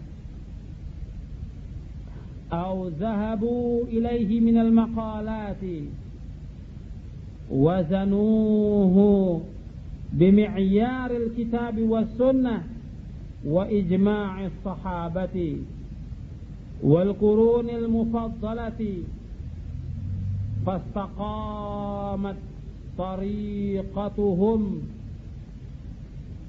وسلموا من بدع الأقوال المخالفة لما عليه الرسول وأصحابه في الاعتقادات. Jadi wasalimu min bid'il aqwal al-mukhalafati lima alaihi ar-rasul wa ashabu fil i'tiqadat kama salimu min bid'il a'mali falam yata'abbadu wa lam yashra'u illa ma syara'ahu Allah wa rasuluhu sallallahu alaihi wa ala alihi wasallam. Kata Syekh Abdurrahman bin Nasir As-Sa'di, tatkala beliau menyebutkan jalannya ahlu sunnah atau manhaj ahlu sunnah dalam masalah-masalah usul, dalam masalah-masalah akidah, masalah-masalah prinsip yang sudah ditentukan, beliau menyebutkan jalan mereka yang kulli, artinya yang menyeluruh dalam mengambil agama atau dalam berpegang kepada agama ini, baik usul maupun furu'. Meskipun istilah ini dipermasalahkan juga oleh para ulama, istilah usul dan furu' ini. Jadi mereka, Syekhul Islam menyebutkan jalannya mereka ahlu sunnah ini yang menyeluruh dalam mengambil agama baik usul maupun furu', bahwa mereka itu menempuh jalan yang lurus dan menempuh penjagaan yang bermanfaat dari Alkitab wa Sunnah.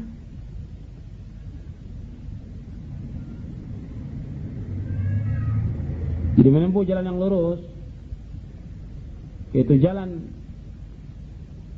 yang menjaga mereka, jalan yang bermanfaat, yaitu mereka mengikuti Al-Quran dan Sunnah dan mengikuti manusia yang paling tahu tentang Quran dan Sunnah, mengikuti manusia yang paling tahu tentang Al-Quran dan Sunnah, yaitu para sahabat ridwanullah majma'in. Jadi orang yang paling tahu, yang paling dalam ilmunya, dan orang yang mengikuti Al-Quran dan Sunnah yaitu para sahabat. Jadi mereka mengikuti orang yang paling tahu, orang yang paling dalam ilmunya, dan orang yang mengikuti Al-Quran dan Sunnah yaitu para sahabat ridwanullah majma'in secara umum, dan khulafa'ur rasyidin secara khusus. Jadi Ahlussunnah selalu mengikuti para sahabat secara umum. Kenapa? Mereka yang lebih tahu tentang Quran dan Sunnah, mereka yang lebih alim tentang Quran dan Sunnah, mereka lah yang paling mengikuti tentang Quran dan Sunnah dari semuanya. Dan mereka berjalan dengan demikian ke jalan Allah dengan diiringi mustashabina hadhil usul jalilah, dengan diiringi dengan prinsip-prinsip yang mulia ini. Jadi Ahlussunnah berjalan dengan jalan ini, yaitu mengikuti Al-Quran, mengikuti Sunnah, mengikuti jejaknya sahabat. Jadi mereka berjalan dengan 3 usul yang mulia ini. Kemudian apa yang datang kepada mereka, ini perhatikan, dari apa yang datang kepada mereka, dari apa yang dikatakan oleh manusia, atau pendapat-pendapat atau mazhab yang datang pada mereka. Jadi pendapat atau perkataan manusia atau mazhab yang orang mengikuti pendapat itu atau mazhab itu, maka mereka timbang dengan tolak ukur Al-Quran dan Sunnah dan ijma' sahabat. Jadi semuanya mereka timbang. Jadi kalau ada pendapat orang, pendapatnya kiai atau ustaz atau ulama, atau adanya mazhab atau yang lain dari perkataan-perkataan atau pendapat yang ada, mereka timbang, mereka ukur dengan tolak ukur Al-Quran dan Sunnah dan ijma' sahabat. Apakah pendapat ini sesuai dengan Quran dan Sunnah dan penjelasan sahabat? Kalau tidak, mereka buang. Ini harus perhatikan. Jangankan orang sekarang ya, jangankan orang sekarang. Kata para imam yang besar ya, A'immatul Arba'ah, imam yang 4, Hanafi, Maliki, Syafi'i, Hambali dan imam yang lainnya mengatakan kalau ada pendapatku bertentangan dengan sunnah Rasulullah, buang pendapatku. Semua para imam mengatakan demikian. Kalau ada pendapatku bertentangan dengan sunnah Nabi, buang pendapatku. Apabila ada hadis yang sah, maka itulah mazhabku, kata Imam Syafi'i. Kemudian Imam Syafi'i juga mengatakan sekarang, ya, jangankan orang sekarang, hatta para imam yang besar, ya, A'immatul Arba'ah, imam yang 4, Hanafi, Maliki, Syafi'i, Hambali dan imam yang lainnya mengatakan kalau ada pendapatku bertentangan dengan sunnah Rasulullah, buang pendapatku. Semua para imam mengatakan demikian. Kalau ada pendapatku bertentangan dengan sunnah Nabi, buang pendapatku. Apabila ada hadis yang sah, maka itulah mazhabku, kata Imam Syafi'i. Kemudian Imam Syafi'i juga mengatakan apabila sudah jelas sunnah Rasulullah, maka tidak halal bagi seseorang untuk meninggalkan sunnah Rasulullah karena pendapat seseorang.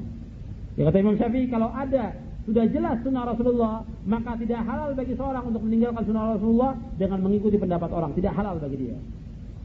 Ini penjelasan Imam Syafi'i rahimahullah dan pendapat imam yang lainnya. Jadi Ahlussunnah wal Jamaah, mereka menimbang semua perkataan orang dan pendapat itu dengan Al-Quran, Sunnah dan ijma sahabat. Dan generasi yang diutamakan oleh Allah, generasi yang diutamakan oleh Allah yang mana? Sahabat, tabi'in dan tabi'ut tabi'in. Dengan dasar apa hadis Nabi? Khairun nasi qarni, thumma alladhina yalunahum, thumma alladhina yalunahum. Sebaik-baik masa pada masaku, kemudian yang sudahnya, kemudian yang sudahnya. Fastaqamat tariqatuhum. Maka istiqamah, maka luruslah jalan mereka dan manhaj mereka. Jadi manhaj Ahlussunnah wal Jamaah ini manhaj yang lurus kalau mereka demikian. Artinya mengikuti Quran dan Sunnah menurut pemahaman sahabat. Wa salimu min bid'il aqwalil mukhalifati lima alaihi ar-rasul wa ashabuhu. Dan mereka selamat dari bid'ah perkataan yang menyalahi apa yang dilaksanakan oleh Rasulullah dan para sahabatnya dalam masalah i'tiqad. Kama salimu min bid'il a'mal.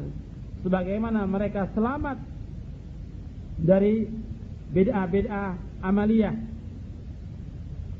Falam yata'abbadu walam yashra'u illa ma syara'ahu Allah wa rasuluh. Dan mereka tidak beribadah dan mereka tidak mengadakan syariat melainkan apa yang disyariatkan oleh Allah dan Rasulnya sallallahu alaihi wasallam. Jadi Ahlussunnah wal Jamaah mereka tidak beribadah melainkan ibadah itu sesuai dengan contoh Nabi sallallahu alaihi wasallam. Mereka tidak akan mengenal syariat melainkan apa yang disyariatkan oleh Allah dan Rasulnya sallallahu alaihi wasallam. Ini yang harus dipegang oleh Ahlussunnah di seluruh dunia, terutama untuk di Indonesia ini. Kalau mereka mengaku Ahlussunnah wal Jamaah, maka mereka harus perhatikan ini. Ini manhaj Ahlussunnah yang harus dipegang oleh semua yang mengaku dirinya sebagai Ahlussunnah wal Jamaah.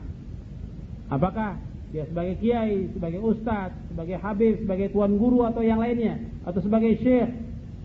Kalau dia mengaku dirinya Ahlussunnah wal Jamaah, maka ikuti prinsip ini. Maka dia akan selamat di dunia wal akhirah. Dia akan mendapatkan hidayah. Kalau tidak, dia menyimpang dari jalan ini, maka dia akan sesat. Dan rugi buat dia. Karena apa? Kalau si kiai atau si ustadz ini sesat, bukan hanya dia yang sesat, umatnya pun ikut sesat. Dan ini berbahaya, dia akan bertanggung jawab di depan Allah. Kalau dia mengadakan satu sunnah yang salah, yang batil, maka akan diikuti oleh umatnya, maka dia mendapatkan dosa dan dia pun akan memikul dan bertanggung jawab terhadap dosa-dosa umatnya. Sebab kata Nabi, man sanna fil islami sunnatan sayyi'atan falahu wizruha wa wizru man amila biha min ghairi ay yanqusa min auzarihim syai'. Rawahu Muslim. Kata Nabi, barang siapa mengadakan satu sunnah yang jelek, maka dia akan mendapatkan dosa dan dosa-dosa orang-orang yang mengiringinya, mengikutinya, dan tidak kurang dari dosa mereka sedikit pun juga. Hadis ini sahih diriwayatkan oleh Imam Muslim. Jadi Ahlussunnah wal Jamaah harus perhatikan masalah ini. Kalau mereka mengaku Ahlussunnah wal Jamaah, ikuti ini. Mengikuti Al-Quran, mengikuti sunnah Nabi sallallahu alaihi wasallam, dan mengikuti ijma' yang sahabat, dan mereka harus mendahulukan petunjuk Nabi dari semua petunjuk yang ada. Jadi saya simpulkan, dari manhaj Ahlussunnah yang disebutkan oleh muallif ini, yang pertama yaitu mengikuti sunnah Rasulullah sallallahu alaihi wasallam. Yang kedua, mengikuti jejak salafus saleh.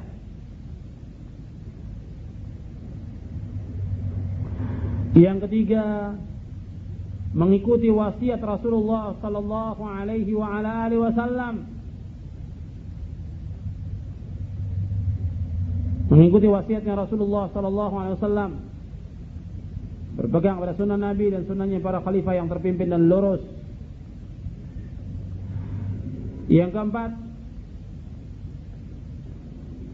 mereka mendahulukan perkataan petunjuk Nabi Muhammad sallallahu alaihi wasallam dari semua petunjuk yang ada.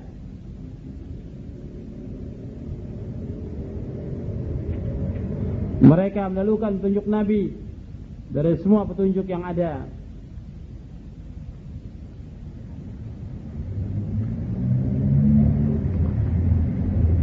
Yang kelima, mereka mengikuti sunnah Nabi dan ijma' para sahabat.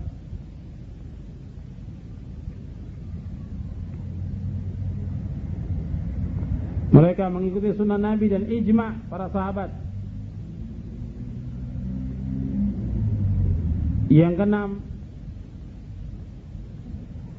bahwa semua perkataan dan amal itu ditimbang dengan tiga ini. Perkataan dan perbuatan yang zahir dan batin dari semua yang dilakukan oleh manusia ditimbang dengan tiga ini.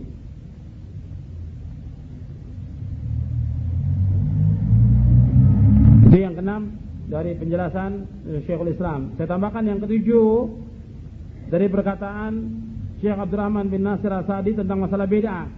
Beliau terakhir, antum lihat, beliau membagi bid'ah itu menjadi dua. Antum lihat ya, di terakhir itu Syekh Abdurrahman bin Nasir As-Sa'di membagi bid'ah itu menjadi dua, yaitu bid'ah i'tiqad dan bid'ah amaliyah.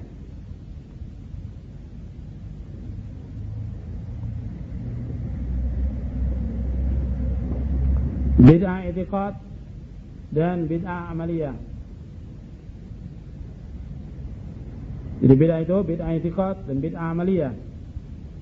Dan dikatakan bid'ah i'tiqad yaitu i'tiqad yang menyalahi apa yang disampaikan oleh Rasulullah SAW, seperti adanya golongan-golongan yang sesat dari perkataan atau pendapat mereka yang sesat. Bid'ah amaliyah yaitu ta'abbud bi ghairi ma syara'ahu Allah wa rasuluh, yaitu beribadah kepada apa yang tidak disyariatkan oleh Allah dan Rasulnya. Kemudian yang terakhir, ciri dari Ahlussunnah dari penjelasan Syekh Abdurrahman bin Nasir As-Sa'di ini, bahwasanya Ahlussunnah itu tidak beribadah dan tidak mengadakan syariat melainkan menurut apa yang disyariatkan oleh Allah dan Rasulnya. Jadi Ahlussunnah wal Jamaah tidak mengadakan ibadah dan tidak mengadakan syariat melainkan menurut apa yang disyariatkan oleh Allah dan Rasulnya. Bentuknya apa saja, apakah itu masalah akidah, ibadah atau yang lainnya, mereka mengacu kepada Al-Quran wa Sunnah ala fahmi salafil ummah. Dan tidak boleh ada orang-orang yang menganggap perbuatan itu baik. Sebab kata Imam Syafi'i, man istahsana faqad syarra'a. Barang siapa yang menganggap sesuatu itu baik, maka dia telah mengadakan tasyri', mengadakan undang-undang yang baru yang tidak diizinkan oleh Allah Subhanahu wa ta'ala. Ya, tidak boleh orang menganggap kan ini baik, ini bagus, bahwa ini ibadah ini baik atau ini bagus, tidak boleh. Lihat, ada tidak contohnya? Ada tidak dalilnya yang sahih dari Al-Quran wa Sunnah? Dan tidak, apakah ada dikerjakan oleh sahabat Rasulullah? Kalau tidak, jangan dikerjakan. Kalau seandainya perbuatan itu baik atau bagus, mestinya para sahabat sudah mendahului kita dalam melakukannya. Ya, ini yang harus dipegang oleh seluruh Ahlussunnah wal Jamaah tentang manhaj Ahlussunnah wal Jamaah. Mudah-mudahan ini bermanfaat untuk seluruh kaum muslimin yang mendengar tentang manhaj Ahlussunnah wal Jamaah ini dan mereka praktikkan dalam kehidupannya. Wassallallahu ala nabiyina Muhammadin sallallahu alaihi wa ala alihi wasallam. أعوذ بالله من الشيطان الرجيم. بسم الله الرحمن الرحيم. والسابقون الأولون من المهاجرين والأنصار والذين اتبعوهم بإحسان رضي الله عنهم ورضوا عنه وأعد لهم جنات تجري تحتها الأنهار خالدين فيها أبدا ذلك الفوز العظيم. وممن حولكم من الأعراب منافقون ومن أهل المدينة مردوا على النفاق لا تعلمهم نحن نعلمهم سنعذبهم مرتين ثم يردون إلى عذاب عظيم. وآخرون اعترفوا بذنوبهم خلطوا عملا صالحا وآخر سيئا عسى الله أن يتوب عليهم إن الله غفور رحيم. خذ من أموالهم صدقة تطهرهم وتزكيهم بها وصل عليهم إن صلاتك سكن لهم والله سميع عليم. ألم يعلموا أن الله هو يقبل التوبة عن عباده ويأخذ الصدقات وأن الله هو التواب الرحيم. وقل اعملوا فسيرى الله عملكم ورسوله والمؤمنون وستردون إلى عالم الغيب والشهادة فينبئكم بما كنتم تعملون. وآخرون مرجون لأمر الله إما يعذبهم وإما يتوب عليهم والله عليم حكيم. والذين اتخذوا مسجدا ضرارا وكفرا وتفريقا بين المؤمنين وإرصادا لمن حارب الله ورسوله من قبل وليحلفن إن أردنا إلا الحسنى والله يشهد إنهم لكاذبون. لا تقم فيه أبدا لمسجد أسس على التقوى من أول يوم أحق أن تقوم فيه رجال يحبون أن يتطهروا والله يحب المطهرين. أفمن أسس بنيانه على تقوى من الله ورضوان خير أم من أسس بنيانه على شفا جرف فانهار به في نار جهنم والله لا يهدي القوم الظالمين.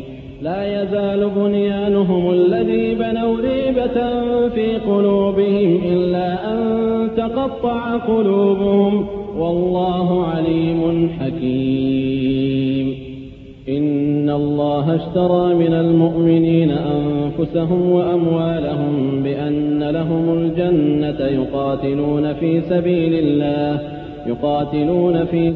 الله فيقتلون ويقتلون وعدا عليه حقا في التوراة والإنجيل والقرآن ومن أوفى بعهده من الله فاستبشروا ببيعكم الذي بايعتم به وذلك هو الفوز العظيم. التائبون العابدون الحامدون السائحون الراكعون الساجدون الآمرون بالمعروف والناهون عن المنكر والحافظون لحدود الله وبشر المؤمنين. ما كان للنبي والذين آمنوا أن يستغفروا للمشركين ولو كانوا أولي قربى من بعد ما تبين لهم أنهم أصحاب الجحيم. وما كان استغفار إبراهيم لأبيه إلا عن موعدة وعدها إياه فلما تبين له أنه عدو لله تبرأ منه إن إبراهيم لأواه حليم. وما كان الله ليضل قوما بعد إذ هداهم حتى يبين لهم ما يتقون إن الله بكل شيء عليم. إن الله له ملك السماوات والأرض يحيي ويميت وما لكم من دون الله من ولي لقد تاب الله على النبي والمهاجرين والأنصار الذين اتبعوه في ساعة العسرة من بعد ما كاد يزيغ قلوب فريق منهم ثم تاب عليهم إنه بهم رءوف رحيم. وعلى الثلاثة الذين خلفوا حتى إذا ضاقت عليهم الأرض بما رحبت وضاقت عليهم أنفسهم وظنوا أن لا ملجأ من الله إلا إليه ثم تاب عليهم ليتوبوا إن الله هو التواب الرحيم. يا أيها الذين آمنوا اتقوا الله وكونوا مع الصادقين. ما كان لأهل المدينة ومن حولهم من الأعراب أن يتخلفوا عن رسول الله ولا يرغبوا بأنفسهم عن نفسه، ذلك بأنهم لا يصيبهم ظمأ ولا نصب ولا مخمصة في سبيل الله ولا يطؤون موطئا يغيظ الكفار ولا ينالون من عدو نيلا إلا كتب لهم به عمل صالح إن الله لا يضيع أجر المحسنين. ولا ينفقون نفقة صغيرة ولا كبيرة ولا يقطعون واديا إلا كتب لهم ليجزيهم الله أحسن ما كانوا يعملون. وما كان المؤمنون لينفروا كافة فلولا نفر من كل فرقة منهم طائفة ليتفقهوا في الدين ولينذروا قومهم إذا رجعوا إليهم لعلهم يحذرون. يا أيها الذين آمنوا قاتلوا الذين يلونكم من الكفار وليجدوا فيكم غلظة واعلموا أن الله مع المتقين.